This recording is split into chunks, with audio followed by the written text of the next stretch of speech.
And we are live. We don't have Neo, but we do have the Cavs game. Are they barely beating the Hornets? Yeah, this is the second night that they played them in a row. There's only 5 minutes left, so I might actually have to pay attention to most. Hey, look, Michael Ham has a wrench in the comments. When did he get a wrench?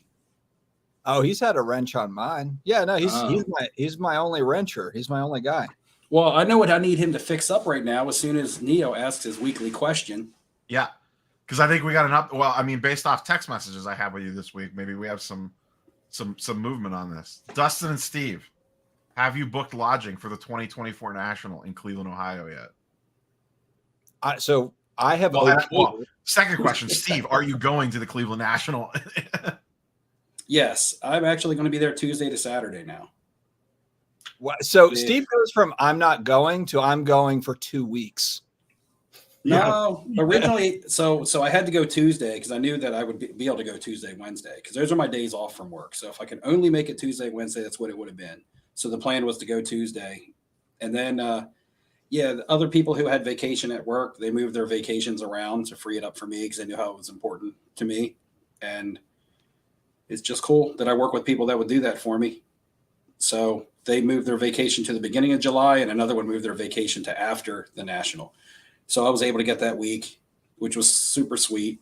And maybe I have to buy them a gift or dinner or something. But yeah. And lodging. So, Neo, I've been messaging you a lot about Cleveland neighborhoods. I picked a place out.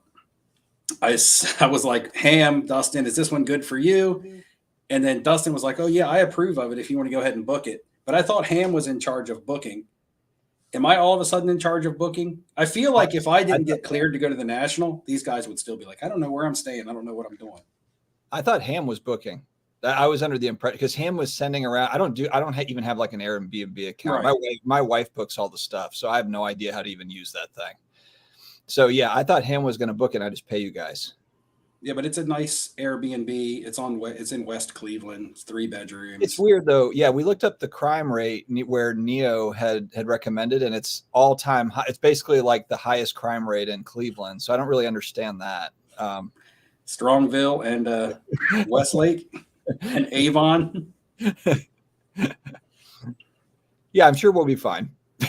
It's better than the ones you sent me that were on the complete opposite side of town from where the convention's at. Yeah, but the one actual house that I sent you a picture of, that one, I looked at the location on the map, and it's actually not far from that. It's in West Cleveland. It's not that far from the convention center. Yeah, that one was fine. I'm talking about the ones that you were saying in the eastern ones, like Cleveland Heights and Little Italy itself. You got to drive across town every day. They were far. Yeah, those were far. Well, that was the thing. We wanted to make sure that we were at least nearby, like a restaurant, that we weren't out in the middle of nowhere where we had to drive 3 to 5 miles to get to like dinner. When are you going to have time to eat though? You're going to be at the show from like 8 to 8, and then it's going to go straight into a trade night. It's not like you're going to be going back to the house to eat. I want to go to the Rock and Roll Hall of Fame. I know that. I'm going in Tuesday. I can either get it if I want a direct flight, then I either got to arrive at 11 a.m. or 4 p.m. If I want to arrive anywhere between those times, then I have to get a connecting flight. Which are you running a car or are you Ubering? I'm driving, so I'll have the car. Oh, okay. I was gonna say having a car on site will be clutch. Yeah, it's unbelievable. It's like an hour and a half flight from either airport that I go from, Philly or Baltimore. And there's hardly no direct flights for a flight that's an hour and a half. They all go to like Detroit and then back to Cleveland. I'm like, what? I don't know. Can I get a parachute and just jump when you're going over Cleveland? Did you look to see if there was any direct flights in the Akron-Canton? Akron-Canton has a small regional airport. Oh, I don't know. Haven't looked. Which is very convenient to fly in and out of. It's about an hour away from the IX Center, but might give you more options. Same for anyone else out there that's looking to fly in. Look to fly in the Akron-Canton too. Way easier airport to fly in and out of. Do we think it's going to be as busy this year just based on location? I don't think so, just based on location. I mean, the show, but maybe not the general congestiveness of everything. But I mean, that's what's usually good about it. Yeah, I think the total number of attendees will be lower, but it's still going to feel busy. Yeah. Now, what's that? I just was reading. Somebody said StarStock and eBay have a partnership. Yeah, they just announced that today. I just saw that. Yeah, but isn't it? What's kind of interesting though is it sounded almost similar to kind of the COMC thing. Sounds exactly like the COMC thing. Yeah, so eBay maybe just trying to buy a vault things or invest in. I don't know. Maybe. I think it's just a part. I think it's just a sure we'll do it. I don't know that there's like. I didn't even know StarStock still had any kind of existence at all. They sold a couple months ago. I'm sure that eBay probably got a great deal, whatever that was. I'm sure they got a better. I'm sure eBay got the better end of the deal. 100%. Oh, all right. Speaking of COMC, you brought up COMC. We touch on that in a minute. Yeah. Well, real quick, Bob Boozle, breaking news: hobby savior, Fanatic CEO and lovely man, the CEO and lovely man, Michael Rubin brings smiles, children's faces, according to unbiased asset class writer Darren Ravel. We will touch on Darren Ravel in a few minutes, Bob. Some big news from Darren Ravel, of course, that some of you may or may not have heard. But Steve, tell us about your COMC experience. Based on what I've seen online from all of the COMC shipping, I'm nervous to listen to what you have to say. Well, no, I mean, if anybody watched my video today, I showed a Troy Aikman card that I bought off COMC on the 15th or the 14th, and it arrived on the 25th. Yeah, I bought it on the 14th. It arrived at my house on the 25th. And I'm seeing a lot of videos or a lot of people are talking about, and I'm not saying it's not true. This is just my personal experience. Other people might have different experiences, but that was less than 10 business days to get that card. And then I had another card that I bought from there on the 17th, March 17th. And I was like, okay, maybe this one is going to get hung up. And that one arrived yesterday, which was the 26th. So that one even took less time than the first one. So they're both well under that, right around that 7 to 8 business day type. So I'm not seeing any backups on the shipping for my cards now. Maybe it's the price of the cards. One of them was $40. One of them was $80. Maybe it's the rush shipping. I pay like an extra 10 or 20 cents. I don't even know.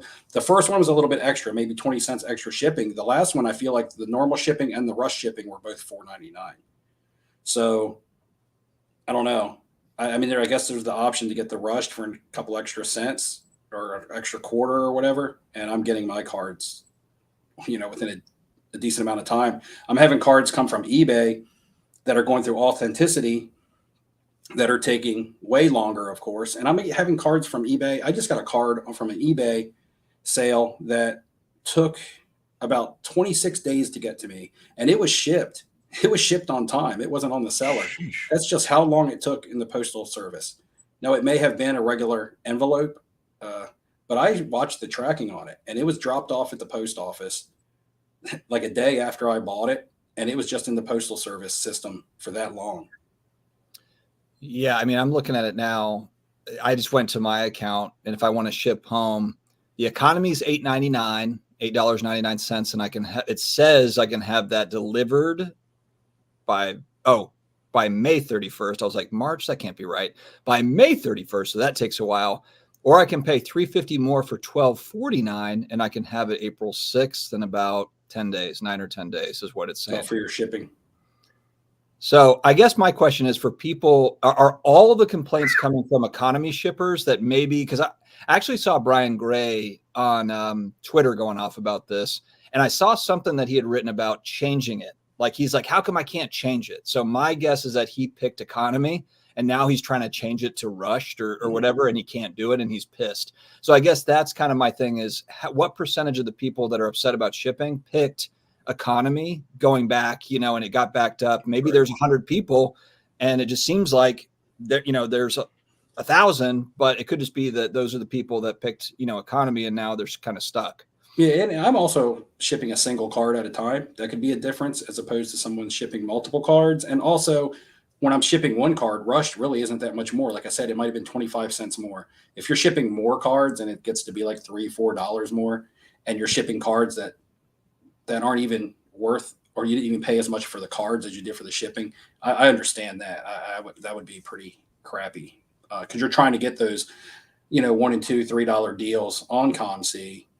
And then if you have to then pay more in shipping than what you're paying for the cards, that would be a bit of a complaint. But as far as single cards go, for me, a $40 and an $80 card, less than 8 business days, or about 8 business days on both of them, And I always pick rushed anyway because I'm always in a hurry to get my cards. And then even going back in the day to COVID and all that, I always pick rushed so that I could, because it never really seemed like much of a price difference.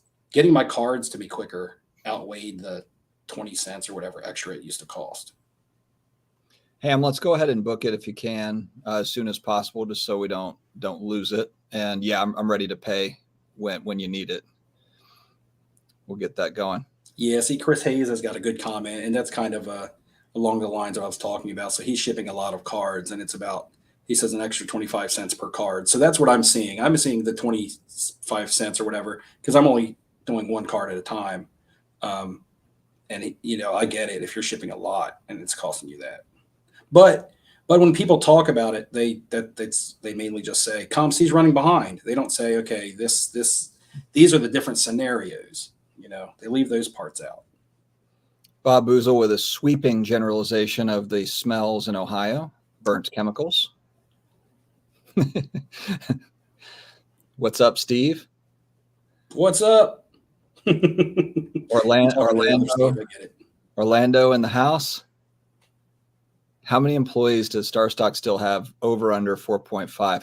I just remember going back. Was it Dakota? Was it Dakota that interviewed the guy that was running StarStock? And he was like, he did not like, he was like, I can't wait to get out of here. That was towards the end of like the StarStock days. Like they were already on the way out. It kind of reminded me of like the Jim Carrey part in Fun with Dick and Jane, where they put him up to be like the VP of communications. I just watched it last night, so I remember it. But like they basically set him up with like this promotion to go and talk on national TV about the company going down. That's basically what happened there. It was too bad. But like you said, I think they got bought out. Had no idea what they were doing. That was clear. If you ever talked to them at all, you immediately were like, oh God, this is a disaster. I don't recognize the legally binding cake. Interesting. I don't recognize that one. I saw a Top Series one was mentioned in an article in April Sports Illustrated, and Market Movers got a shout out in the article. Cool.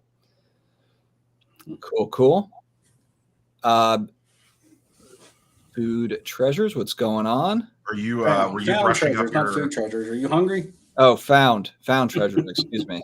Were you? I treasure food. Don't get me wrong. Were you working on your cover letter, Dustin, before you logged on to apply for a new media partnership deal? Is the website getting bought out already? Like, what's going on? You raise an excellent point. Let's move over here to our share screen. If I can find it. What are we doing? Where are we going? Don't accidentally show the wrong screen. We don't want to see the. I know. Let me make sure I'm doing this properly. Okay. We don't want to see like your bank account information or your OnlyFans or. Yeah, make sure the OnlyFans. That's only on like 20 tabs. So let me just make sure I don't click there. Okay. All right. Are we good? All right. So we've got Darren Ravel. Every week, millions of dollars being spent on collectibles and memorabilia. Yet there hasn't been a real media outlet to cover this asset class. My heart fluttered a little bit when I read that the first time. I got a little bit of a twitch. But Darren is bringing it to all of you and to us on April 8th with Collecta Media. So it should be good. Click Media. Media. Collect. It's no vowels. Celebrity Mike Geo in the comments. Vanna.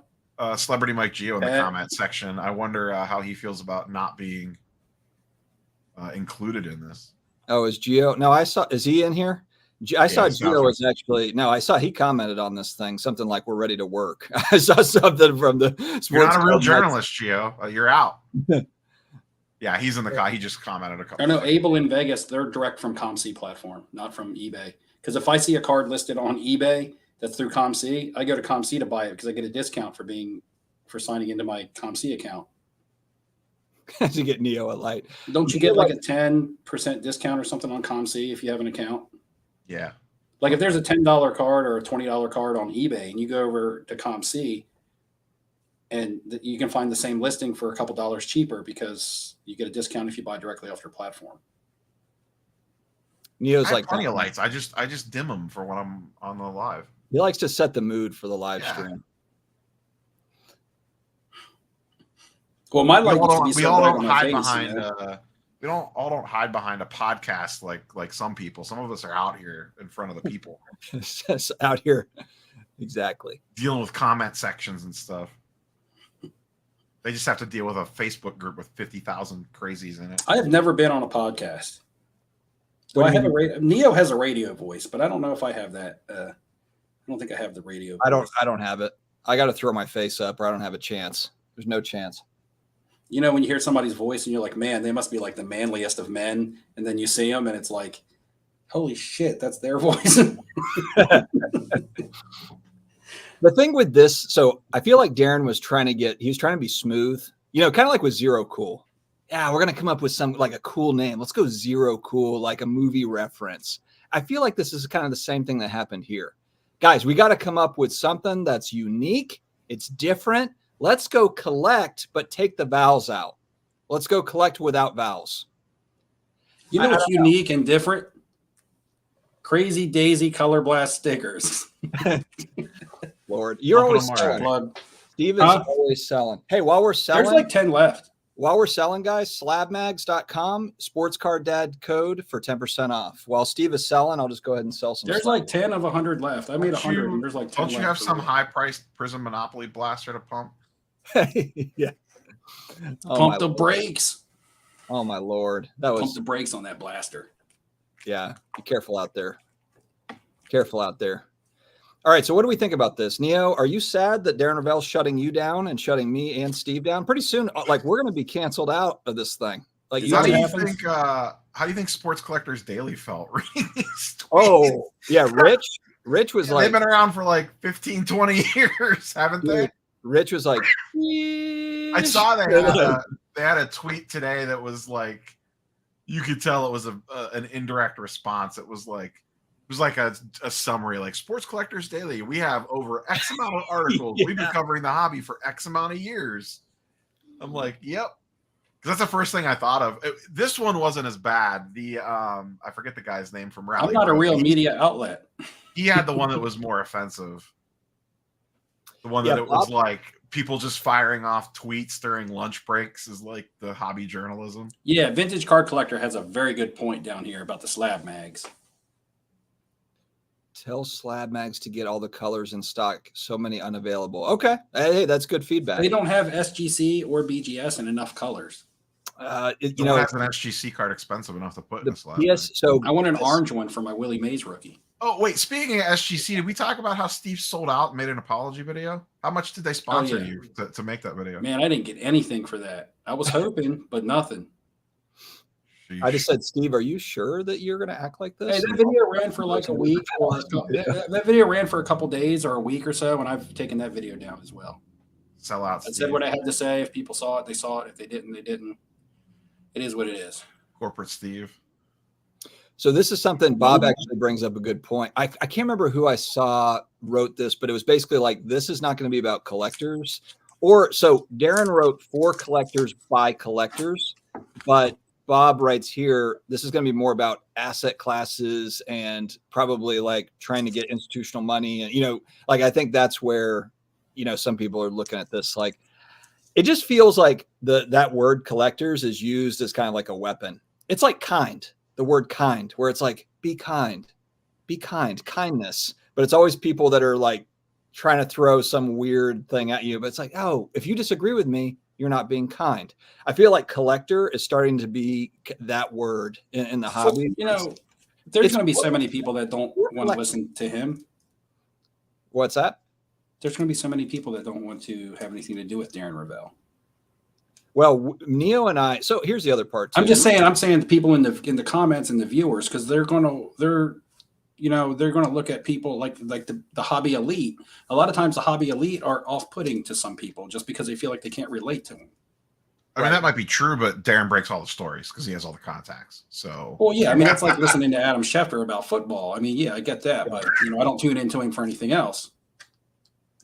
Yeah, good points here, Bob. And frankly, Neo and I don't break the news. And I can't speak for you, Neo, but I don't really want to break the news because I don't want to be wrong on the news story. So I'm perfectly happy not breaking it and just reacting to it like we always do. I mean, if I had it stone cold, I would break it, but I have to have it like stone. Like in the video that I did on this, I mentioned like the only legit story I've broken since the YouTube channel was the Beckett CEO one, and that I like triple confirmed before I did it. Well, because we have information a lot of times ahead of time, but we're not going to talk about it.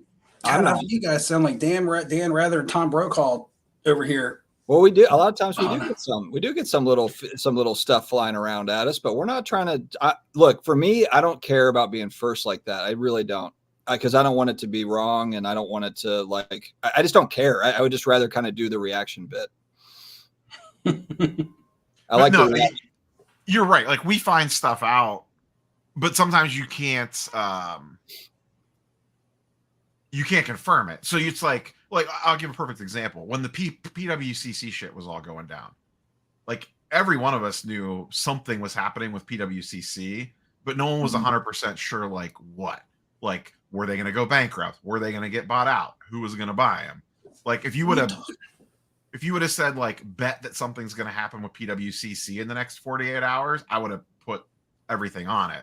But I wouldn't have been able to guess exactly which version. Just say it's your opinion, and then you have it covered. People talk about stuff all the time. Oh, that's what I mean. Did you not see and then at the end, then at the end of every sentence, they add, "That's what I think," or "In my opinion." That yeah. Well, here's what's going to happen. Me and Neo are going to break news to compete with Ravel, and then we're just going to have a bunch of retractions every week. Golden purchased by whatever, and then like 3 days later, sorry about that, guys, we're actually wrong. It's actually not this, it was that, or whatever. You guys can have the news. Gio's right. Like I'm gonna be taking my walks on the beach with my dog and buying cards. I guess my thing though with this is he already does this, so how is this different from what he already does? Yeah, I guess that's kind of my thing. And then my other question is, well, Ravel's got his hands in like 10 different things, so is this going to be his full-time job? Or is this something he's kind of like, he's going to do his usual break the news type stuff like he normally does, but then he's going to have 10 writers or whatever that are doing kind of their writer stuff, like, like a Sports Collectors Daily. Like a year from now, is this going to be Ravel's main job, or is this kind of just like another venture? I mean, I think he left Action Network, so for now, this is it. So yeah, for now. I mean, and the other stuff that he's in, but I mean, Gio's ultimately right. Like they're not like he has the connections more than anybody else. To get Orlando down here, man. I'm hurt, Orlando. I am hurt. The collector's dream comment. And I'm also curious to see like what does the in between look like? Like because there's not breaking news every single day, like at least to the level of like mergers and acquisitions and that sort of nonsense. He just so, like what are they going to fill in the gaps with? Like is it going to be like oh cool, we're going to go out and talk to like Fogel like Jeff Wilson does and have like a cool collector story, or are they going to dig in the shit? Like are we going to get like legitimate like are loaded boxes real? Here's the actual research or whatever, or is this hobby conspiracy theory real? Like if Fanatics screws up with 101s again, like are they going to do a deep dive on that? Like that's the stuff that I'm kind of curious to watch. Well, in the way he puts it here, a real media outlet to cover this asset class, it feels like they're going to really cover. And if I look at like Will Stern as a guy that I've talked to him, he used to be at Rally, nice guy. And he does good. He has a pretty good following on Twitter and does a good job of breaking kind of like big sales that happen at the different auction houses and that sort of thing. Is it going to be a lot of media stuff similarly to what they are already kind of done on Twitter with, this sold for this record breaking price for this collectible or whatever? Because asset class kind of gives the impression that they're going to cover the big money parts of the hobby. I don't think they're going to be going around and celebrating collectors of various things or whatever. I could be wrong. I guess I just I'm curious to see how they set this thing up. Yeah, I'm going to start putting more video, more B-roll. Like Steve's got Daisy. I'm going to go with Spritz, my dog. I'm going to have some more B-roll coming up here with Spritzel to compete with all of the Daisy love that's out there. Well, look, this is what it says. It says, I just listened to Neo and Dustin, but I'd rather watch Daisy. Nowhere in there do I get mentioned. Nowhere.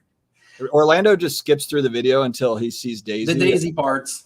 That's why I put out a whole like minute to minute and 30 seconds of just Daisy. But that video didn't get as many views as my regular videos. So I look at the dog every morning and I say, I'm better than you. Well, Jim just broke the internet. If people actually use the dark web, most stock buy, sells, and other news are on there days before they actually happen. So we can get all the PWCC golden acquisition, all that stuff news. We just have to access the dark web. So there you go. Mercari is now charging sellers 0% fees instead of the 10%, but buyers don't have to pay 2 extra fees for purchases. Last time, I think we had a Mercari purchase. Neo, didn't you buy a box that was full of like Ghosts and Goblins cards or something? Dungeons and Dragons. That went real sideways. Yeah. Spoilers for tomorrow's video. That clip may make an appearance. What do you think the Beatles quad? Did you guys see the Beatles quad? Robert is talking about the Beatles quad. Yeah, I got pulled already. Day one by Leighton on Fanatics. But my thing about that is, but it's just they're all cut autos, so it's not even like they got the Beatles all to like sign it at the same time, like a guitar or something. Tough. Like I feel no, it wouldn't have been tough back in the day. I feel like you can buy all their individual signatures. Steve, not back in the day. I know, but I feel like you can still buy all their individual signatures at card shows, on checks, on cuts, and you can make that card. That's obviously what Topps did. Yeah, but no one else has done that, so why wasn't anyone else smart enough to do that? Steve may or may not company that makes it. Yeah, I was going to say Steve may or may not be buying cut autos to sell to manufacturers at some point down the road. Yeah, he already did that once with the Lou Alcindor, didn't he? I was saying Paul McCartney was at my casino. Okay, well, what about the rest of them that aren't at a casino anywhere? Because two of them are dead. That's what I'm saying. But what I'm saying is there's lots of people that are dead in sports and in Hollywood and stuff that their autographs are still very obtainable. Like I feel like if it's not, I just feel like the cut for me, being a cut just takes away from the organicness of it. Like I feel like if you were at a concert or you at somewhere where the Beatles are all together and you have a guitar or a shirt or an album cover or something and they all sign it, it's like got its moment in time. This is just a bunch of autographs cut from various moments in time and slapped on one big piece. Like Ruben has a lot of money, but I don't think he has DeLorean level of money to go back in time and get all 4 on the same piece. Exactly. No, you can't. You can find stuff of theirs on the market. It's rare on the same piece that they sign together, but it's going to draw a whole lot of money. But I'm wondering in what comparison, what is this card going to be valued at in comparison to something that was actually signed back in the 60s by all 4 of them at the same time? But memorabilia and card. That's the way I'm just saying memorabilia and cards are kind of 2 different ballparks. I think when you get into the Beatles, though, the memorabilia stuff is still going to sell higher than a card. It's like a card that doesn't even have a freaking game used patch in it, sells for way more than an actual full game used jersey. I saw something. Yeah, but we're talking sports and we're talking pop culture. That's what I'm saying. 2 different Fanatics things. I saw some behind the scenes where it showed all their like game used stuff and wild. They have like a whole truckload warehouse full of stuff. For even Leaf does. Card Collector 2 did that video at Leaf, and they just have. Or maybe it was I saw one for Leaf. Well, too. Fanatics does Instagram reels all the time. Of like, here's this random box of like 60 game used Paul Pierce jerseys or something crazy. Right. Tor browser. Yeah. Okay, that's our dark web outlet. Browser. Tor browser. Good luck getting your computer taken over the. Orlando says that Lou Alcindor auto was rare. I just picked up 18 viruses just reading that. Probably you're on a watch list that you read that name out loud. I'm laughing, but I'm a little nervous about it now too, to be honest with you. Oh, breaking news! Diana Ross is Michael Jackson's real mother. I think I feel like I've heard that theory before. I agree. I happen to also agree, John. There you go. John makes a very compelling case on that whole thing. Maybe Ravel will cover that. I wish it was a movie or something, honestly. Dude, this is the story that we need on. This is a story we need on .com. The Diana Ross Michael Jackson story. Let's have Gio and Jesse should have him on. If you run out of guests, there you go. The advantage of Ravel's newsletter is we might get ads for Bunner Bills and sports card companies are getting bought up. Dustin, how do you feel that there's less and less hobby companies daily getting bought out for potential future partnerships? Well, we just got to look. We got to look outside. We need to start looking outside a little bit. I wouldn't mind a Pop-Tart sponsorship. Just saying. Let's get creative. Let's get creative. I'm going for that protein ISO 100 or whatever it is I'll be using in my videos. When do we get a Dustin Manscaped? But I have no muscle, so they're like, we can't have somebody with no muscle advertise our protein. Honestly, I want the Dustin Manscaped. That's literally what they told me. I want to do the Manscaped thing just for funniness. Not you just do it even though you're not sponsored by them. Just do it anyway. I might. Maybe I will do that. Send them the clip. Be like, what? Here's my tryout. Or just tell them, hey, look, I'll just do the affiliate thing. Just give me an affiliate because I just want to talk about this. I think it's hilarious. I felt like getting an Amazon link for my magnifier because so many people ask me when I'm evaluating cards what my magnifier is. And so like every other video, I'm like, here's my magnifier, Magna Pros, right? And I'm just like. It's not tricky to get an Amazon affiliate link. It's not the most difficult thing in the world. Although Amazon doesn't pay a whole lot. Just saying. I hardly ever even use them. The only time I ever do mine is if I like talk about something specific. You got to sell a lot of Amazons. I think I earn like $5 a month on my Amazon affiliate link, and I basically just use that money to buy shipping supplies. Michael Ham, what are you doing? You should be booking our Airbnb right now. He's watching the chat. It should be locked and loaded. He's on guard in the chat. Didn't Cardporn sell Beatles stuff? Didn't they have a whole bunch of stuff that they auctioned off?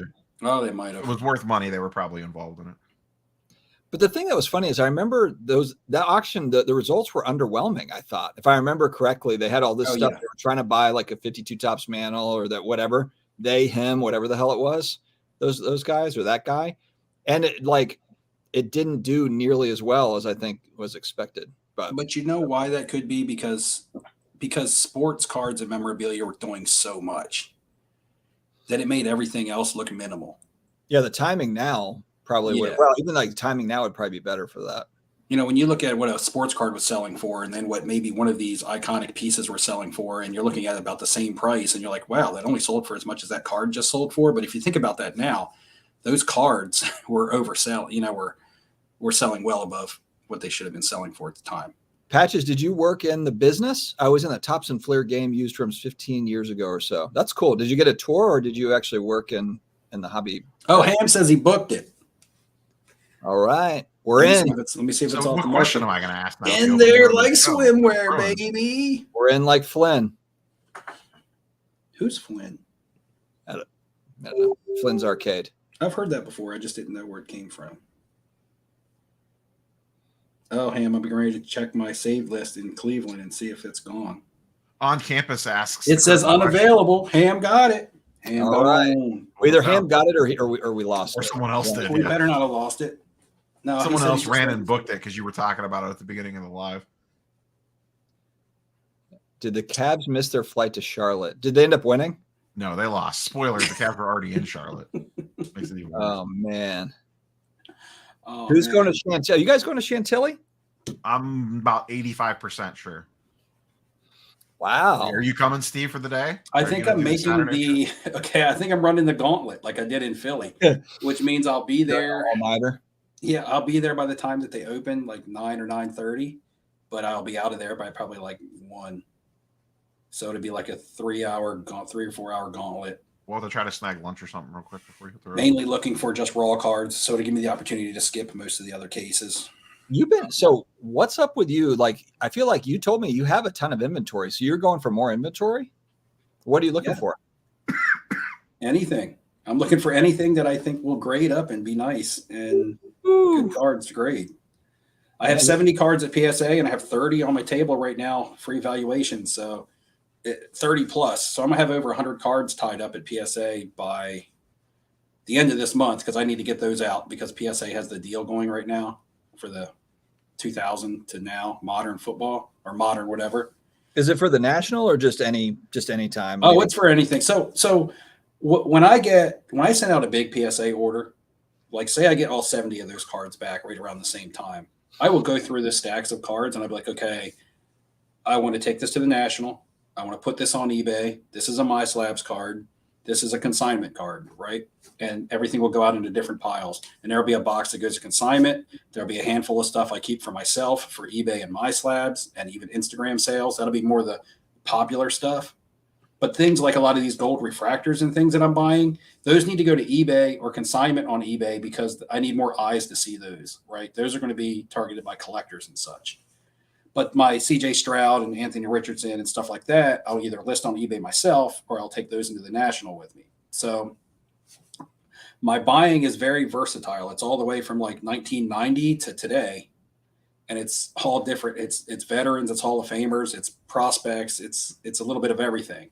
So when I go to sell it, it'll be a little bit of this goes here, there, and everywhere. How are you looking at stuff like from 1990 and up? Obviously, with like ultra modern, it's kind of like you have to gem it. Like ideally, it's like, can this gem? But if you're going back to like a 90s insert card, is it just kind of like, hey, if this is cheap enough and I can get a 9 out of it, yeah, I'm in good shape? Yeah, the 90s stuff, especially those gold refractors, they sell well in 9s. They even sell pretty solid in 8s. You'll at least get your raw card value back out of an 8. But and it also depends on how many other people are grading them, like slab competition. Like if I get a PSA 9 or a PSA 8 of a gold refractor and I put it on eBay, are there many other slabbed copies of that card on eBay? Not normally, So if a collector wants a gold refractor of somebody in a slab, then the option is whatever is listed at that moment.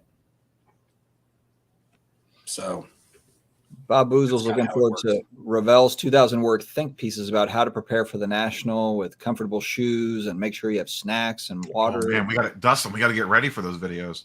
It's almost time. Oh my God. Start prepping now. Man, it's going to be rough. Does chat have any good chat? What's a good spot for me and Steve to grab lunch in Chantilly? Oh, there's some good places right outside the show. Is there one called Sedona Grill? I think there's a place called Sedona Grill that's a really good restaurant right around the corner. And we'll see what chat got for us. Maybe they got some hidden gems. I've gone there. Last time I went there with my wife when she went to Chantilly with me, and then when I stayed in Chantilly, because I went for the whole weekend last time, I ate there once too, and that was when a whole bunch of us ate. There were a whole group of us. There was like Roth and Kenny and all the guys from Tampa and Florida and stuff, and that was a good one. Ryan from Card Collector's been spending crazy. At least he was at the Dallas show. Ryan's probably buying it 70% and selling to repackers. He's probably flipping it over to Hit Parade for 100%. I'm kidding. I can't. Yeah. Well, I mean, he's spending crazy, or he's spending probably large amounts of money, but he's still getting selling deals as fast as he buys it. Yeah, it's okay to spend large amounts of money if you're making large amounts of money. So as long as you're not overpaying. He also overspending and overpaying are two different things. I mean, the one thing too is where you guys are, Rob, I know you can speak to it. Like people are absolutely nuts about Ohio State and, just the local teams. So I'm sure that he probably can buy Cleveland Indians stuff and Ohio State stuff. I'm sure. I remember hearing him say too that they went huge on Bowman U for Marvin Harrison Jr. And that's done really well. So he knows. He has like 6-hour whatnot streams where he just sells like 1 billion cards. So right. He needs inventory. That's true. He's got a big enough audience on whatnot. Yeah, that's true. Yeah, I mean, he literally will go on whatnot for 4 or 5 hours straight and just sell like hundreds of cards in a single sitting. I've been buying some nice. Plus, he does his own repack too. He has his own repack. Oh, does he do a repack? I didn't know that. Yeah. I don't think it's super expensive, but he has his own. He does his own mystery pack stuff. Crazy Kev will be up your way on Sunday for the eclipse on Monday. Good luck, because I think it's supposed to rain on Monday. Rain.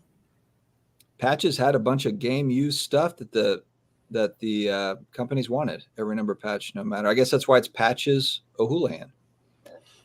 Does Cleveland have a food that's popular to the city? Beer. I think that's every city. Rat burgers. No, I mean like in Chicago they have the pizza, and then they also have like the hot dogs, Chicago right? Dog. Yeah, so I don't know if Cleveland has like a particular thing. Probably like pierogies or something like that. Pierogies are real popular, especially depending on what side of this town you're on.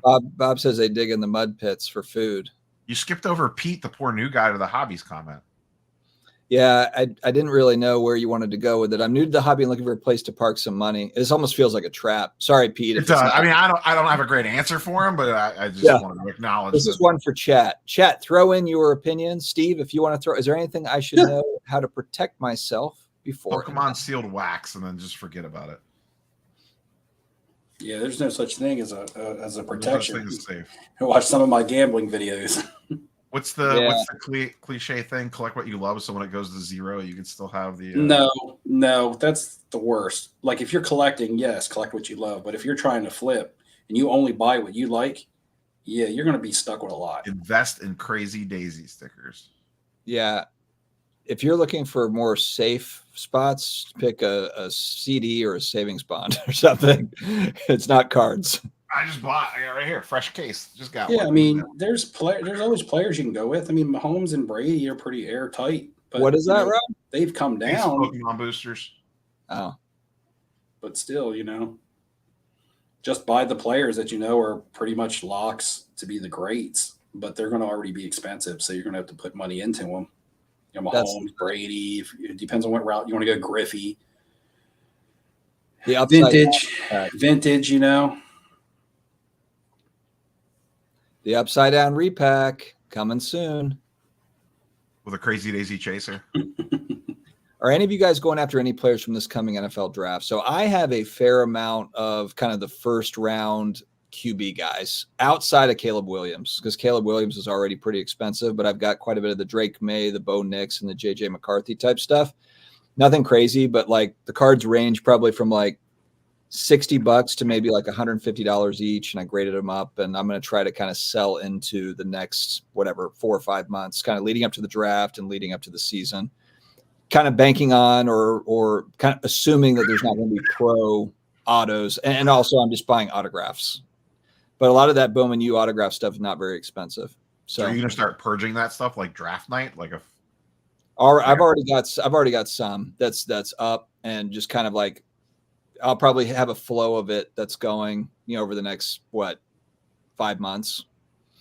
Yeah, we'll see. It's really an experiment. I've never done any of the college card type stuff, but I'm excited for the draft. So that's kind of just an added element of a little speculation with the draft, and it's kind of fun. The answer for me is no. I'm not touching any of that stuff. I would rather buy the 3 quarterbacks from last year's draft class, even the ones that struggled, like Bryce Young right now, because he's just as cheap as those guys that are about to be drafted, and he has NFL uni stuff that you can buy raw. I'm looking at Stroud stuff. I have a feeling Stroud's going to be the one everyone wants at the National. Well, yeah, it's Stroud, but he's high. Like everybody already wants him, so his stuff's already expensive. It's kind of like with Stroud. I have some Stroud stuff. Like I got a Stroud right here. It just came in the mail today, and it's an SGC slab that I might crack, even though it's a 10. But this is a Panini Black case hit. Panini profile. It's the profiles out of the Panini Black product. That's a pretty strong CJ Stroud card. And then here's a definite crack out candidate. This is another case hit, the Vanta of Anthony Richardson. So this is definitely getting cracked and going to PSA, because even if it comes in a PSA 9, I'm better than what I have it in. But shots fired. Oh wait, I thought I got a sponsorship. You're just dropping truth bombs. I fully support. That's all I ever do. But no worries. I'll mute this part of the stream later on, Steve. No, don't worry. Yeah, I'm not. I just feel like there's still more value in those draft class guys. We come back to it and it's just edited out. But Stroud's like probably the most popular quarterback to buy right now. He's probably more popular than Mahomes. Popular and better are two different things, but man, you have to. With Stroud, you kind of got to buy raw and grade to add value to the card. Because if you're buying slabs, what's going to add value to the card? He's already done so good that it's like buying other players. It's like buying Josh Allen and Joe Burrow. He's already on their price level. AIA Travel nailed it here. I've made a lot more of my crypto than I have on anything else over the last 6-7 months. So I think he kind of nailed it here. All the dog coins forever. But it's funny how that stuff has just gone absolutely ballistic. It was Left 4 Dead. I remember all the chat, all the comments about it. And those people are a little quiet these days. Yeah. Ian, I don't trust crossovers.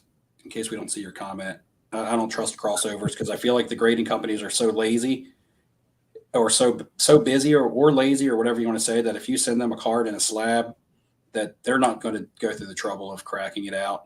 And if you unless you don't put a minimum grade on it. So say you send in a 9 and you say, hey, I don't want this crossed over unless it grades a 9. They're going to send it right back to you in the slab. First of all, they're either going to be too lazy to do it, or they're going to say we can't evaluate this well enough from inside the slab to give you the grade that you want.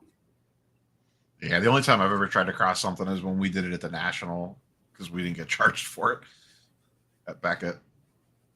I think Pete was being sarcastic here about the savings. I think so too. And I'm sorry, Pete. And, you know, I mean, I wish we had something better to say without saying, hey, go buy this. This is safe. It's going to make you money. But it's just not an answer. It's just all an answer, a gamble. I talk about that in my videos a lot. There's some stuff that's safer than others. Like I said, like vintage. I don't know what road or what budget. You know, it really has a lot to do with your budget. That's a huge question. You know, there's so many variables to your question without, you know, knowing some details to really give you an accurate answer.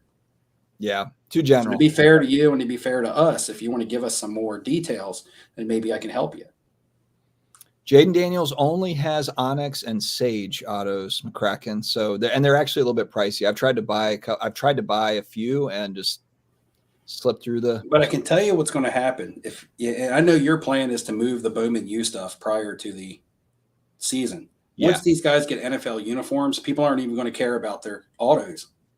Yeah, but people are going to rather have a Prism Silver than a college auto. I mean, Stroud kind of proved that that's not the case, and so it'll be. Well, first off, that'll be in a year. No, Stroud NFL uniform cards are worth more than his like wild card and Leaf autos and stuff. I look at them all. Sure, but that stuff still went way up, though.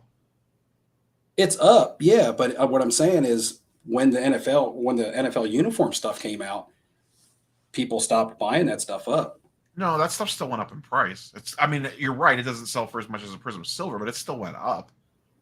Right. So then what should you be buying? Prism Silvers raw or Prism Silvers don't raw? exist right now for those guys. Can I pre-order those?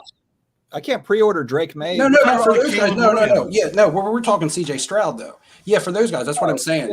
But that's what I'm saying. I know your plan is to get them out before that time frame happens. That's my whole point. But you can even carry some of the like. If he sold off enough to be free rolling stuff, like I would free roll a Drake May auto in the season because free rolling, it's going to go way up. Free rolling is a whole new thing. You can do it. I'm free rolling the Kyler Murray downtown right now, so I get that. Some of us are just free balling. I mean, it's a different sport, already. But Wemby's first Bowman auto is up like 1,000,000,000% since the season started. It's gone up way more than the Prism Silver has. Guys, if we were smart, we would have bought Caitlin Clark a year ago, and we'd be retired on an island somewhere. But that goes to show you how uninterested in the NBA people are, or NBA cards. I mean, honestly, people are so uninterested in so not wanting to put their money into the new NBA superstars that they're putting their money into Caitlin Clark. It's not even Caitlin Clark autos. It's like the regular refractor stuff, with their name on it. It's crazy. I mean, and that stuff is way, way up from when it came out. It's nutty. It's crazy. It beats the vintage. It beats everything else. Caitlin Clark. I mean, part of that was that her stuff was dirt cheap. Like, sure, yeah. So when you're talking about that, her auto or like her base first Bowman was like a $5 card. Mm-hmm. You know, it doesn't take much for that to go up 300%. But even her autos are up a ton. Kevin asked about the Sam Darnolds. They're all gone. I made like $700 profit when it was all said and done, Chris K. I bought the Sam Darnolds for $1,000 and I sold them for right around $1,700 after it was all said and done. Oh, that pull up Jeff's last comment there, Dustin. That's cool. What time? The last one in the chat, 9:53. Oh, okay. Buy this one? Yeah. He was the photographer for the shot. Oh, really? Yeah. That's awesome. I met Jeff at last year's National. We chatted for a while. That's really cool. Save His Money in Sports is putting money into the upcoming year's Bowman draft, sealed wax, MR. Yeah, that's about it. Or Bowman Sapphire. Any of the Sapphire products. I think we've got a couple of years before manufacturers are on time again, as far as releases go. I mean, we haven't been on time for a while, and it might be longer than a couple years. Topps isn't too bad right now. They're a little behind, but their flagship products are getting out on time. Like Topps Series 1 released on What time. about the Caitlin Clark Panini, like the flawless RPAs and stuff? You think that's going to be expensive? Or you think so long before we see that? It'll be a while. Yeah, it'll be a while. A question: what do you think will be the best 2024 football product out by July? None. By national, will there be anything? No. There won't even be any. There won't be any. You? No, that's why I've got all the stuff I've got. Yeah. But that's what I'm usually saying. like score is barely coming out at that point in time, and that stuff's absolute garbage. But that's what makes this year's draft class, the 2023 draft class, still very, very relevant at this year's national. Well, yeah. Plus, those guys are super popular. Like, you mean Anthony Richardson and that stuff? Anthony Richardson and Bryce Young and stuff. Yes. Yeah. The only thing I worry about Bryce Young is that the Panthers are just absolute trash team. Yeah, they're bad. Like at least like Anthony Richardson, like you could like map out like, oh, the Colts could make the playoffs. Mm-hmm. Like, but they're in a tougher division. Carolina's not necessarily what I'd call a strong division. No, but their team's absolute garbage. Yeah, but they're trying to make changes. There's teams that are always garbage. They got worse. Who? Carolina? Yeah. Yeah, Didn't they sign a couple of pieces? No, they traded away their best pass rusher for nothing. Yeah. Yep. Exactly. Well, a quarterback doesn't need a pass rusher. He doesn't. Who's he throwing to? Nobody. I know. What? He's Deontay Johnson from Pittsburgh went there. Yeah, Deontay Johnson. And they don't even have the and they traded their pick, which ended up being number 1 overall. Oops. Didn't they sign Deontay Johnson? I think they sign the offensive lineman from Miami. Robert Hunt went somewhere. Somebody signed away one of our best linemen. Oh, didn't they sign the guy who used to play for the Saints that went to Miami? Not Teron Armstead. Miami kept him. Oh, they did. Okay. Yeah, and isn't there new head coaching in Carolina also? Yeah, they fired everybody last year. Yeah. The owner. I mean, yeah, they might. They're probably trash, but every team is trash and goes through a rebuilding phase at one time. I mean, I remember when Carolina. I don't disagree, but that's going to hurt Bryce Young's hype because they're just absolute garbage. Like, there's going to be people said the same thing about the Texans. As a Bears fan, out of the 3, Richardson's probably the best play because his stuff's actually not terribly expensive, and he actually has upside. Coming into this season, what was the Texans? What was the talk about the Texans? They were trash, right? Yeah, they surprised. They were better, very, very but they weren't Panthers level trash.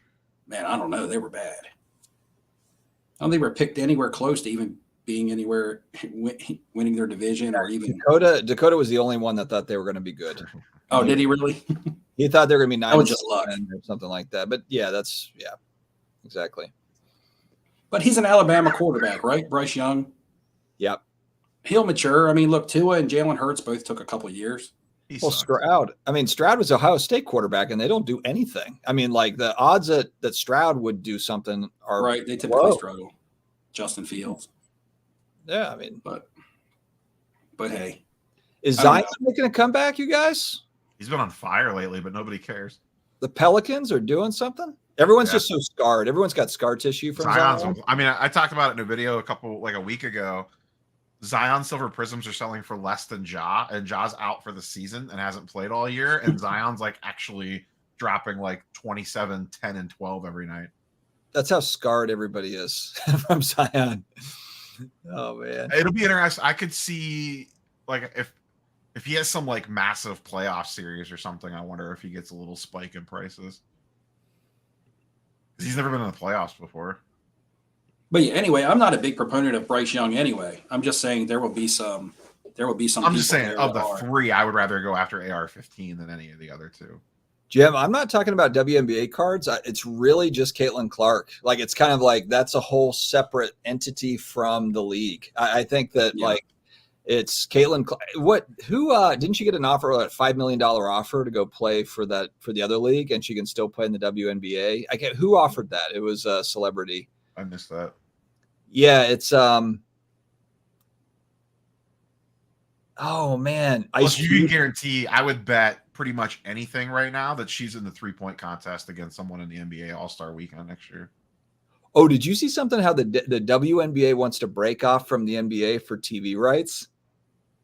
Yeah. It's like the second that the WNBA has got like their star, they're like, all right, bye guys. We're good. We're going to do this ourselves. We don't want to do any sort of a rev share. Jeff says Ice Cube made the offer to Caitlin Clark. Ice Cube, $5 million, and she can still play in the WNBA. It's like 8 games or something for his league.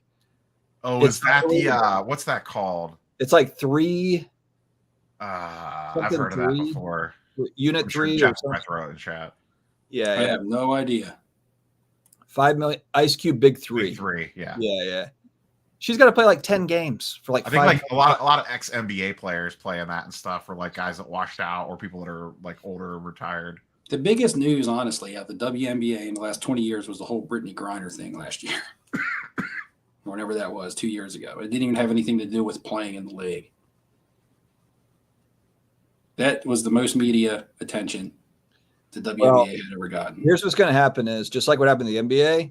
Now every single girl that plays girls basketball is going to be shooting from beyond the arc. Everyone's going to be practicing their 40-foot threes and trying to replicate it because, I mean, look, female athletes, my sister is a soccer coach. Steve, you know this, here locally with the NC Courage, they're starting to gain traction where pro female soccer players starting to make some money, but it's not in that sort of it's not in the $5 million range or anything like that.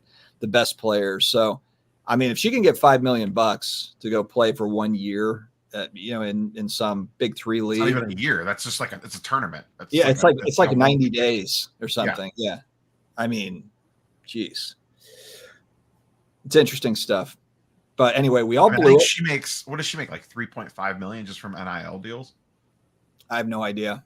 I think it's like over 3 million she makes just in nil. Now we're just getting trolled. That's all right. Probably something you ate. Yeah. Broccoli. Peter trying to take his question seriously. Now he's just trolling. I know. Now it's it's probably cabbage and broccoli, Pete. Taco Bell. He had to run for the border. We're gonna need a few more details. Yeah, we got to really assess those farts. Yeah, you need to know what you ate. Sausage with broccoli. All right, guys, we're starting to we hit the hour mark. Let's transition. What do we have next on the docket? We never really touched on NFL free agency that much, but I heard a rumor. Well, ESPN put out a mock draft, and they have, and this is probably just for entertainment purposes from their mock draft, but they have Minnesota trading for Kyler Murray. And a lot of people are like putting stock into that because it was on ESPN's mock draft. I don't know. Cards spike again? No, I don't know. I sold them all already except for the downtown. Which QB went to the Cardinals to back him up recently? Desmond Ritter. Okay. They want to go with Ritter. But if they're picking 4, though. They could stay there and take McCarthy or trade out. I mean, the one thing is Kyler makes $1 zillion. So, there is something to just getting that off the books. I mean, remember, if we go back a year, he was basically, he got all the guaranteed money and he had attitude problems. Well, he's kind of a pain in the ass. Well, McCarthy's like really, really moving up the draft boards. So I feel like a lot of teams that wanted him are now kind of like being like, oh man, we might have to trade up to get him. Yeah. Yeah. There's so much there's been talk that Marvin Harrison Jr. is not going to go to the Cardinals at 4 now, that the Cardinals could trade the pick to someone that wants McCarthy. Right. Yeah. But if they hang on to that pick, which that would be interesting, because that would mean if the Chargers didn't do anything, that Harrison Jr. would be teamed up with Herbert. But then, so the Giants pick 5, so they would not take Marvin. I thought the Chargers pick 5. I thought the Giants. Chargers at 5, right? Oh, Chargers at 5. Giants Okay, so 6. Well, the Chargers would love to have him at 5. That would be. I figured they would end up with either him or Malik Neighbors if they didn't trade the pick. Either way, they're going to get a wide receiver because that's kind of a dream scenario. Yeah, but they're going to get. Yeah, if Harrison gets teamed up with Herbert, I wonder if Herbert sees a bump off that hype. I mean, they get one of the two. They get one of the two, right? Neighbors or Harrison. Well, there's talk if Cardinals stick and stay at 4 and take Harrison, then some team will try to trade with the Chargers because everyone wants to get ahead of the Giants. I agree. If McCarthy's there at 6, the Giants would take him. I think Cards and Canvas is right. I mean, well, look, McCarthy threw like 12 passes last year, so he didn't show anything. I know Michigan didn't ask him to do a whole lot, but someone's going to reach on him regardless. He's not going to go late first, second round. I don't disagree with that comment at all. But yeah, the way that this works is he's going to get pulled off the board. Somebody's going to reach. Yeah, absolutely. Happens all the time. Yeah, she's really counting on that base salary. $76,000 from the WNBA. Yeah, she's going to get like 10 million from Nike probably next year. Yeah, Harbaugh's trying to selling his guy. That's fair. That makes it. Sean Payton's going to want a QB, obviously, and I think they're sitting at like 15, maybe. The Broncos. Saints are at 14. I think they're 15 or 16. Oh, Denver's that far back? I thought they were. They might. They were be, actually like mediocre. They were very mediocre last year, even with Wilson being a disaster. 100% Peyton's taking a QB. Yeah, Michael Penix. This is the guy, and Penix said he wanted to play for the Saints. The problem is we committed to Derek Carr for an extended period. We have him for at least 2 more years. So are we going to have Penix sit? I mean, I wouldn't mind it at all if we had Penix sit, like Jordan Love style. The young quarterbacks need to sit these days. Very rarely does one just come out and just blow. I mean, CJ Stroud did it, but a lot of these quarterbacks that have only been with their teams 2 and 3 years now and are being traded away. I know the emphasis in the NFL is to win now. So it makes it really hard to develop a quarterback. But see, Houston, they weren't in a win now mentality. They were in a, we're bad, we got a quarterback, and they happened to win now, which was completely unexpected.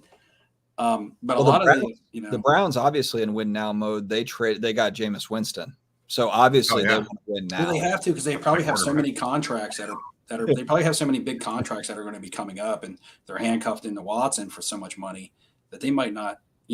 They need to make their run. Miami's the same way. Jameis Winston, I'm going to miss him, but also not going to miss him as well because he's like such a nut, but he is hilarious. Denver's at 13, and then Colorado's saying Denver's at pick 12. I didn't think they were that low, but maybe they are. Yeah.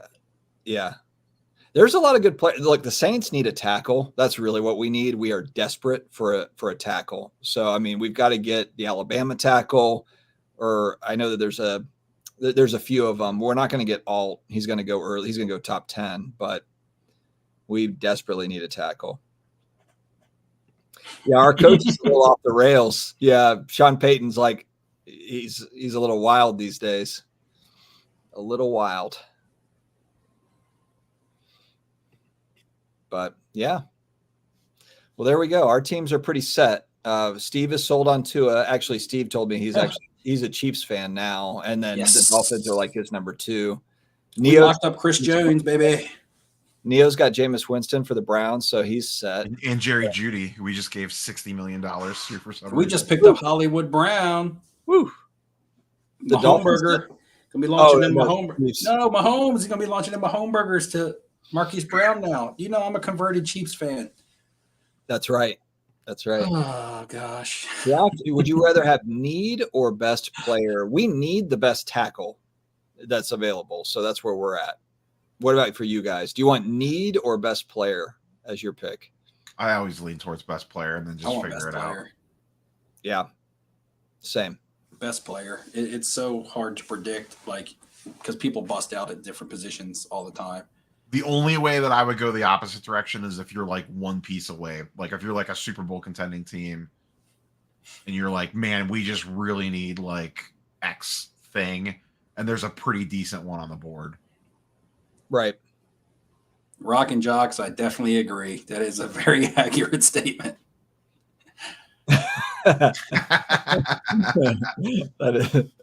Oh man, the Dolphins and the Bills. You can say the same thing about the Bills. You can kind of say the same thing about the Bengals. You can say the same thing about any AFC team that is right there in the playoffs, but just can't get past. Michael Ham chasing fool's gold down there in Tampa. God, Ham's always. We had the best offseason. He's so optimistic. It's okay to be optimistic, Ham. But Ham, whenever you're ready to jump on that Chiefs bandwagon, I got you a seat, but it's filling up quick. I think the best players are probably the receivers. Harrison and Neighbors. Yeah, Neighbors and Harrison. Those are the two I feel like that are like the locks. I mean, I don't know that Harrison's going to be like the best wide receiver ever, but he seems like to be the absolute safest play of all time. Right. Steelers. The old Steelers. I don't know. I don't know. I believe that if Chicago's asking price wasn't so steep in the beginning, that Russell Wilson wouldn't be on the Steelers. It would have been a straight up trade for Justin Fields. They were interested in him, but none of the teams were interested at at their original asking price. So they all went out and filled their quarterback needs. And then all of a sudden, Chicago, like, okay, well, we got to dump him for what we can take. And Steelers were automatically right back in. They would have probably gave a third or a fourth for him. Whatever happened to Trey Lance? Is he still a Cowboy? Yeah, he's like third. Man. Boy, he sunk fast. He was a number 2 pick in the draft. Jeez. Life comes at you quick. It sure does. I'm afraid 4 of these 5 first round. Yeah, I mean, well, that's the whole thing. I mean, some of these guys will be backups 2 years. Because you don't, as Steve said, you don't get any time to get set up. You don't have any time to get used to the NFL game. There will be some. You know what was crazy? I was watching with my son. We were watching an 80s. It was late. It was like 89. It was Elway versus, who were they playing? Maybe it was the Browns. No, it wasn't the Browns. What was it for? Was it a playoff game? But it was like John Elway. So this is legendary John Elway going back to 1988 or 1989 on the season. He had 6 touchdown passes, and then he threw they're playing the 49ers. It was Broncos versus 49ers. And it was maybe I don't know, 5 games into the season. He had 9 picks and 6 touchdown passes in this game we were watching. Elway was never a stat monster, though. No, and I know a lot of these guys weren't. I mean, if you obviously the stats have evolved over time. I get that, but it was just kind of like crazy to look back. And it wasn't like that was prime Elway too. I'm not saying he had like the best team around him, but he was 5 years into the league. I mean, he was young. Right. He was really known for being clutch and game-winning drives and things like that. But as far as lighting up the scoreboard and having huge stats and things like that, he was, that he wasn't that. Yeah. I just thought he had good stats. I'm not saying he didn't have good passing stats, but I think a lot of people, when they think of the legacy of John Elway, because of how much he's talked about, how good people, think that he is, which he was great. I'm not trying to downplay him. I think they also just assumed that his stat line, that he was having record-breaking passing seasons and things like that, but he wasn't. He was a, above average stat line guy. Yep. The Lions are pretty well set up. Lions look good. I agree.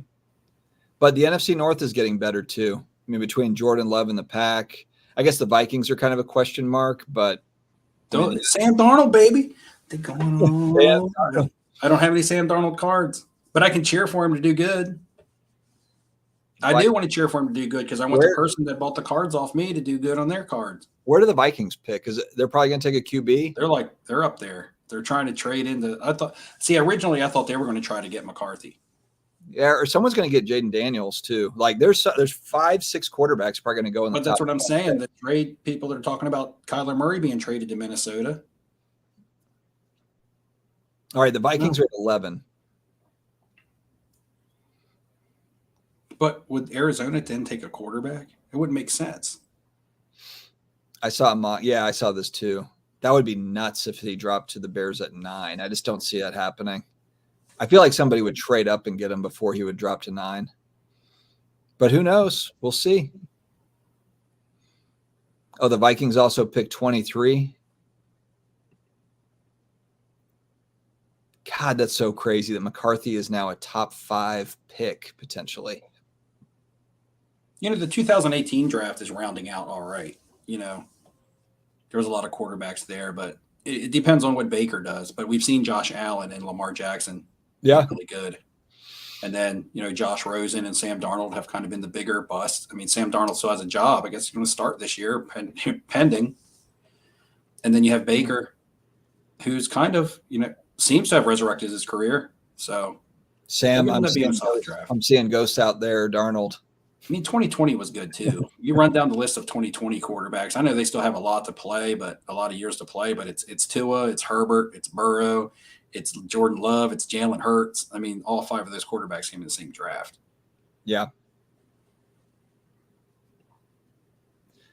Chargers want. Would you rather have Fields or Jaden Daniels? So Jaden Daniels had a really good team around him. I think that's the one thing that's kind of interesting about Jaden Daniels. Like if you're looking at Drake May, Jaden Daniels, like Drake May wasn't throwing anybody. I'm here in North Carolina. Like he went to UNC.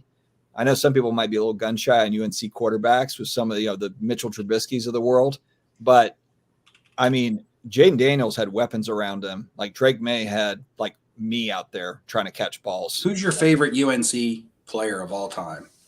College football. I mean, as far as the best, well, you got not the best, just your favorite. Just your. I'd probably be. I don't know because I'm not like my wife went to UNC, so right. You had LT went there, and then Julius Peppers went there, but he played for the Panthers. I'm a Saints fan. I'm going to name one that's an obscure name, but you guys might remember him. Well, hold on. Who I like? See for football. I'm not sure. I wouldn't say I have a favorite. Like, there's not anybody. I think he went to UNC. I'm pretty sure. 93 draft, I think. 93. 93 draft. I'm jogging the memory here. I'm old, so it's tough. I think a 93 draft, I believe, which was the Drew Bledsoe draft. Drew Bledsoe was first. Rick Meyer was third. Yeah, I can't think of who it would be. Natron Means. Oh, Natron Means business. Natron Means, running back. Big old running back. Yeah, running back. Oh, Jerome Bettis was in that draft, too, from Notre Dame. Natron Means. Was it Natron or Natrone? It was Natron, I think, but I thought don't know. It was like Patron with an N. No? Could have been, maybe. I know it had an E at the end. He had a lot of big years on the Jaguars. He was on the Chargers. Did he play for the Chargers in the Super Bowl? I think so, and then he went to the Jaguars, and I think remember. wasn't he like Fred Taylor's like Thunder and Lightning back? Oh, could have been. Well, they had Tavion Banks.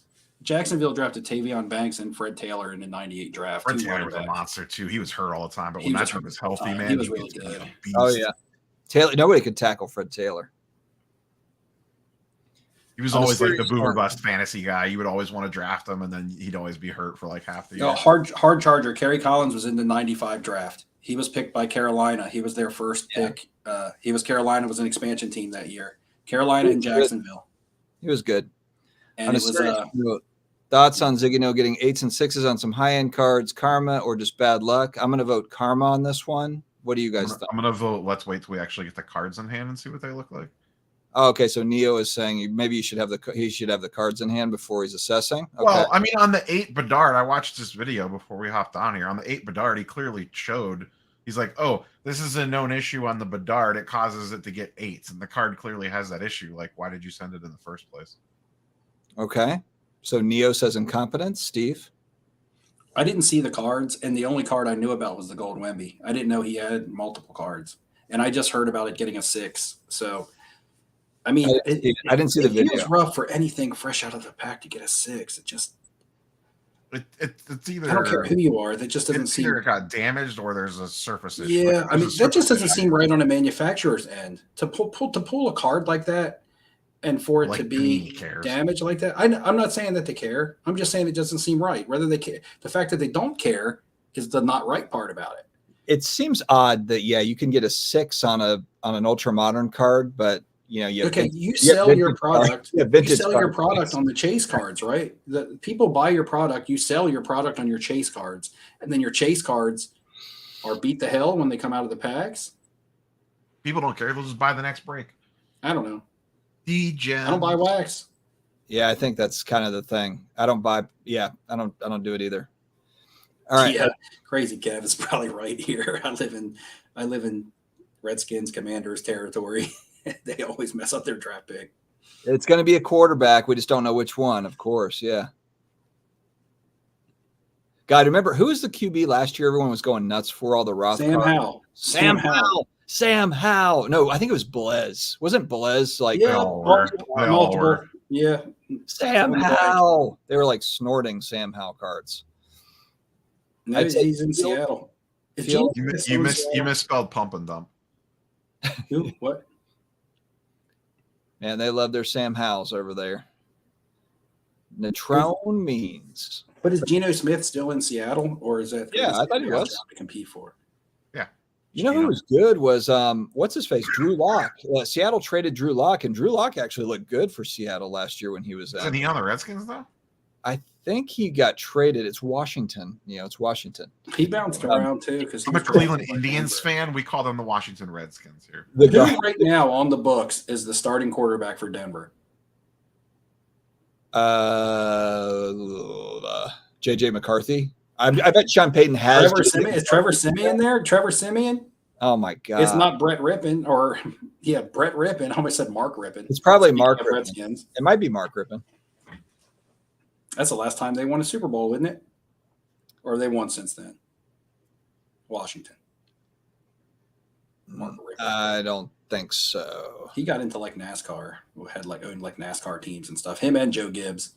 Must have been something in that Washington water over there. John Wolf has an important comment at 10:17 p.m.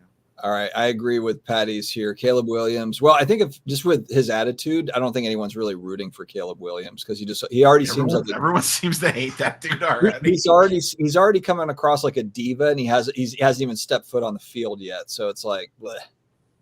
All right. So which comment were you looking at? 10:17, John Wolf.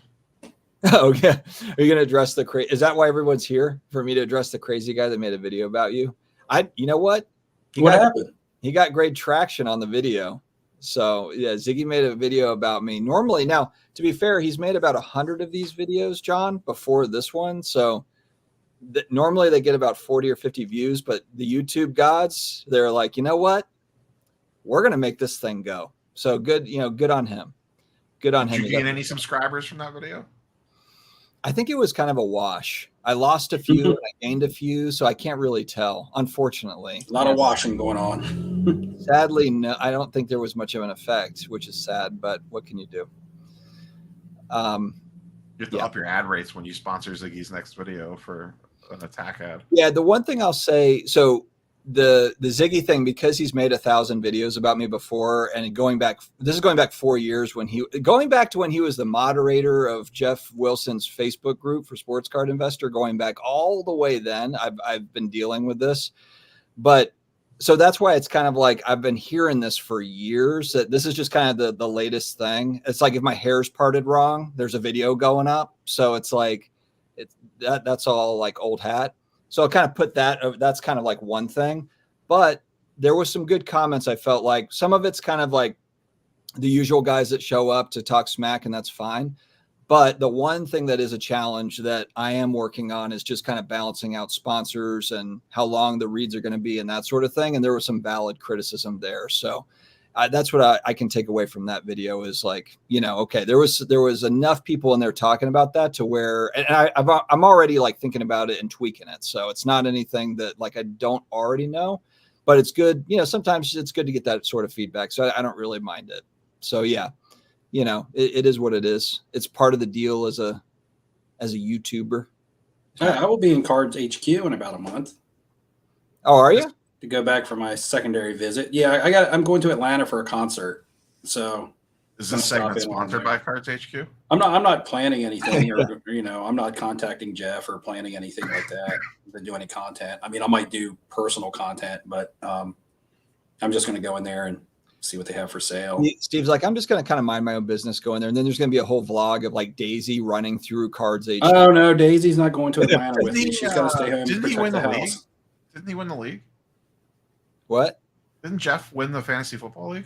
He sure did. Why don't you get the trophy? Yeah, the ring should be in, and the ring at this. Yeah, I am at the shop.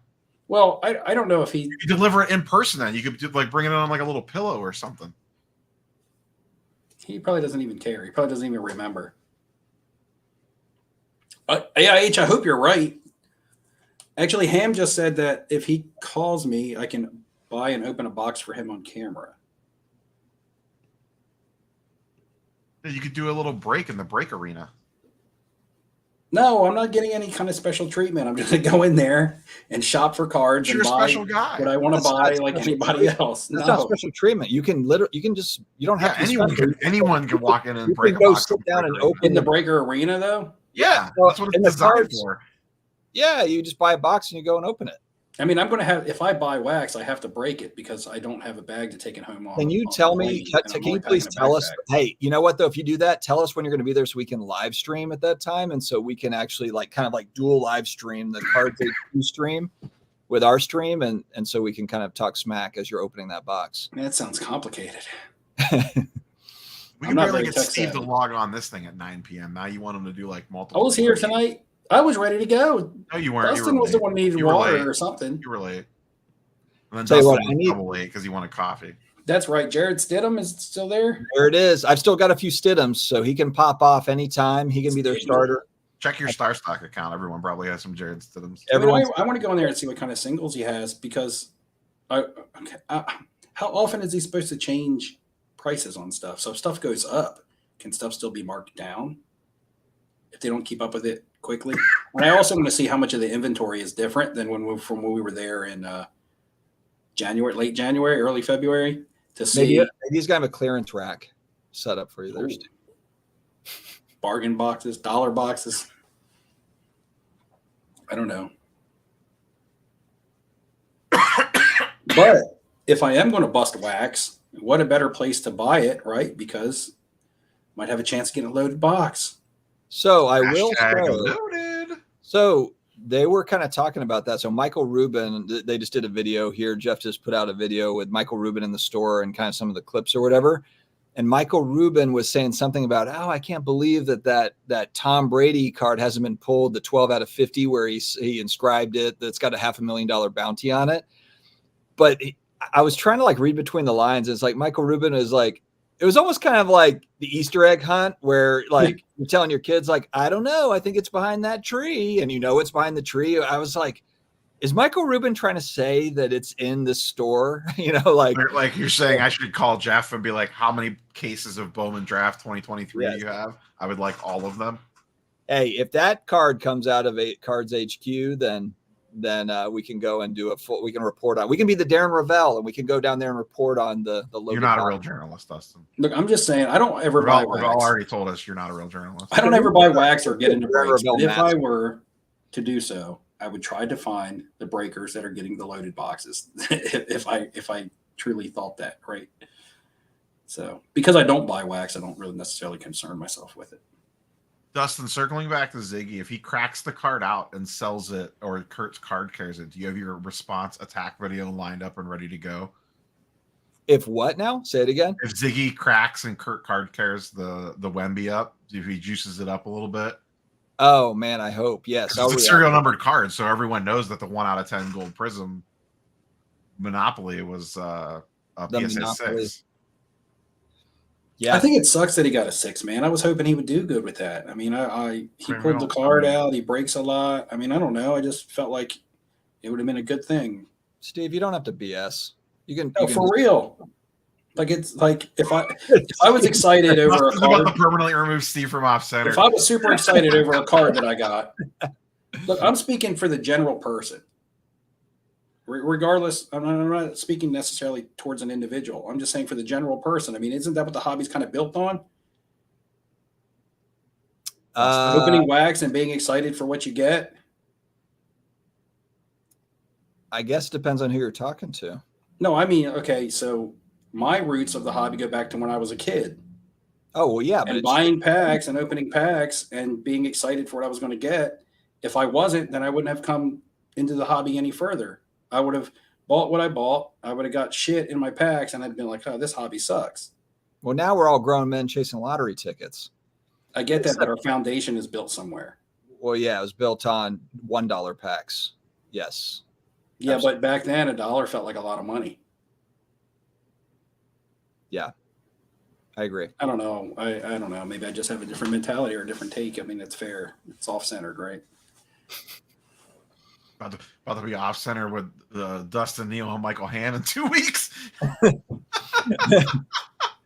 I hear what you're saying, but I just feel like it's a whole gambling outfit now that just didn't exist back then. I understand like where we started from, but it's like, God, we've come like so far that it's just so different. No, I get the money and the gambling and what goes forth and everything is different.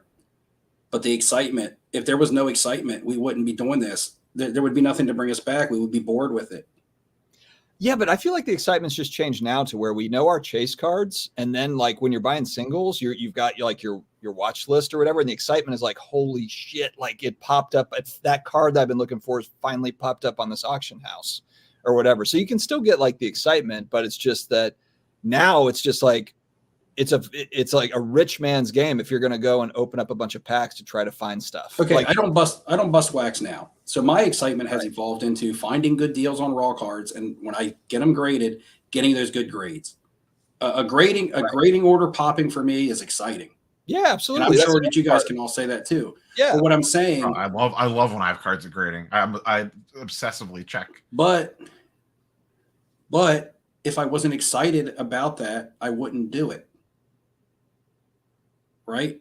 If I had no emotional feeling towards buying and selling and flipping and trading cards, I mean, there's the money, yes, but I have a job to pay my bills.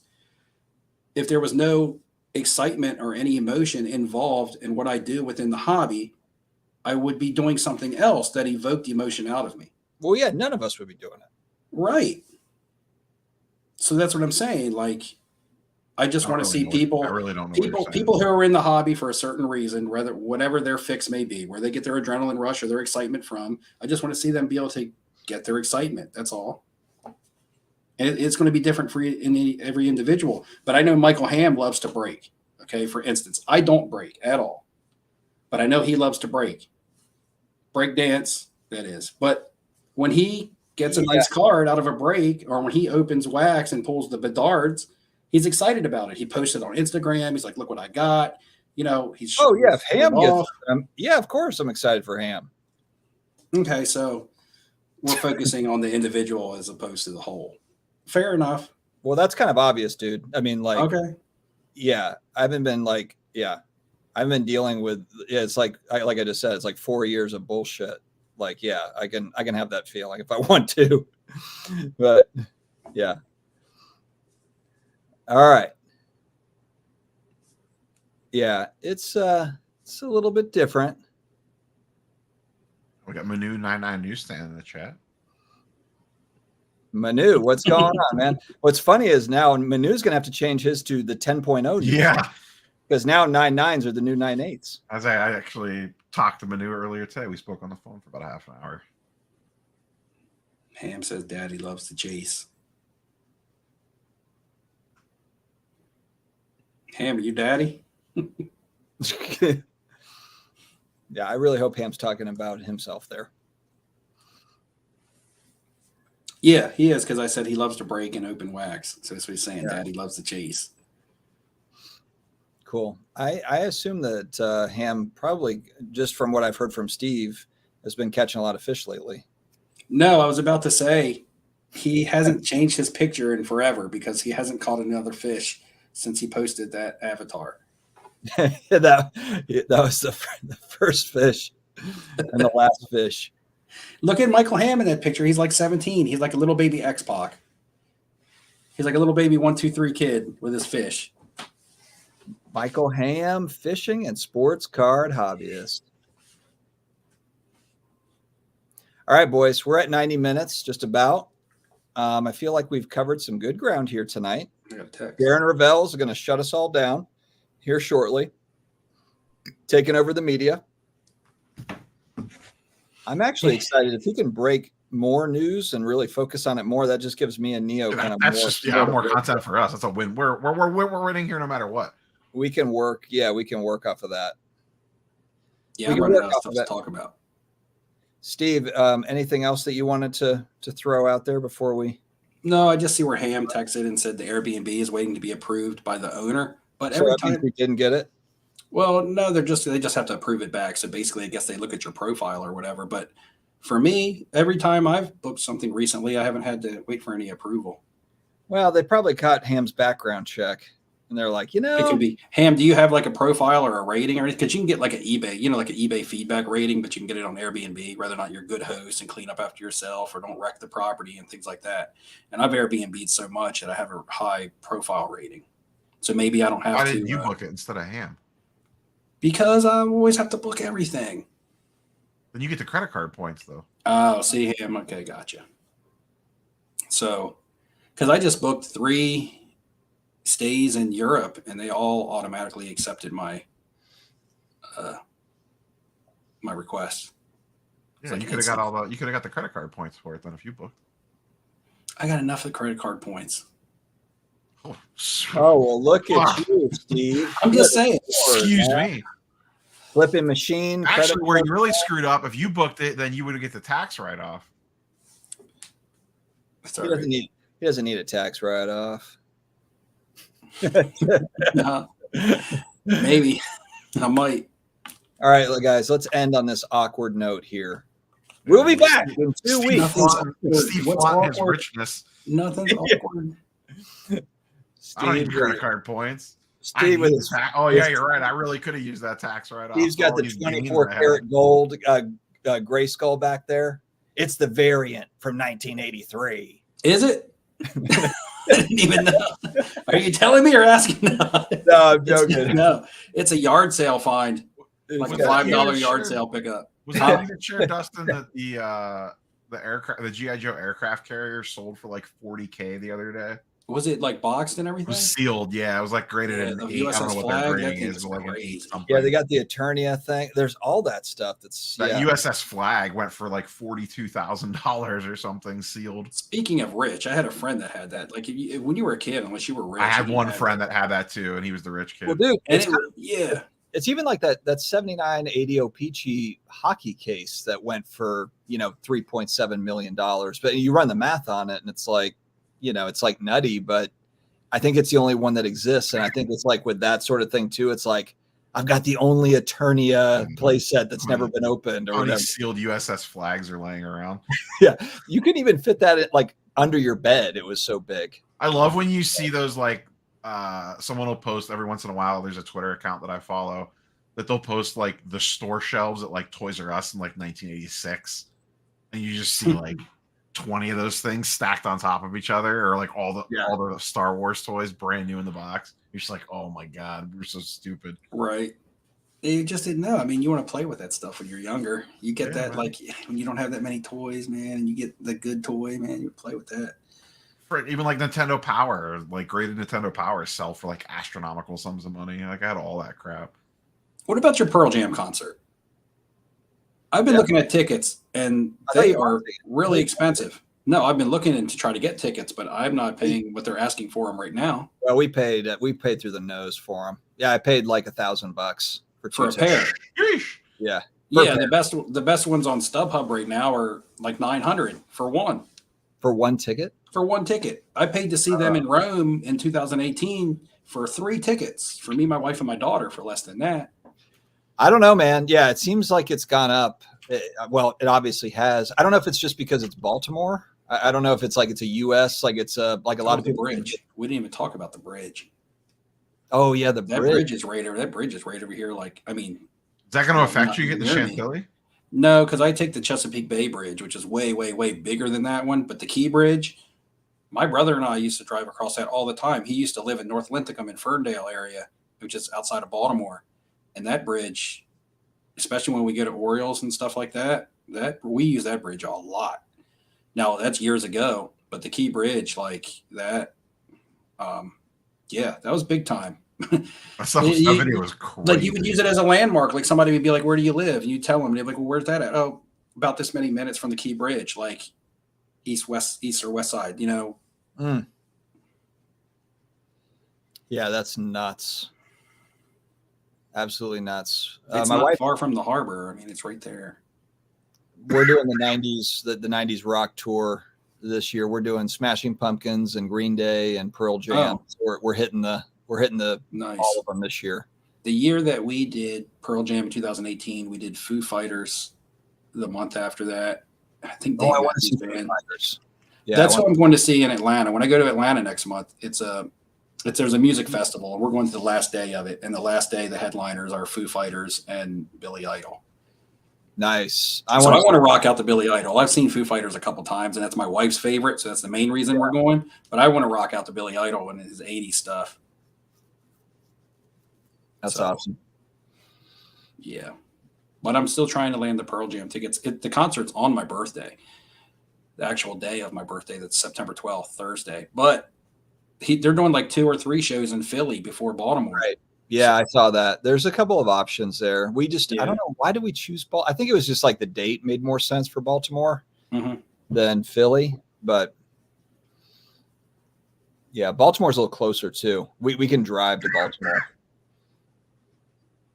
So, all right, guys, we're gonna jump. So yeah, 2 weeks. We'll be back. The bi-weekly show will be back in 2 weeks. Right around tax time, tax payments due. So there we go. We'll talk about those that. checks have already cashed. Yeah, we sent ours in already. Yeah, we're not. We're gonna hang. We're gonna wait until the last. I'm second. actually getting a return from federal because I overpaid on my quarterlies last year. Oh my God! Yeah. Well, good for you, man. Good for you. I mean, not really. It just means I spent too much. I paid too much last year. You paid too much in. Yeah. Yeah. Yeah. I feel you. All right, guys. Thank you very much for joining us here for another episode of Off Centered. We'll be back in 2 weeks. Later, everybody. See you later.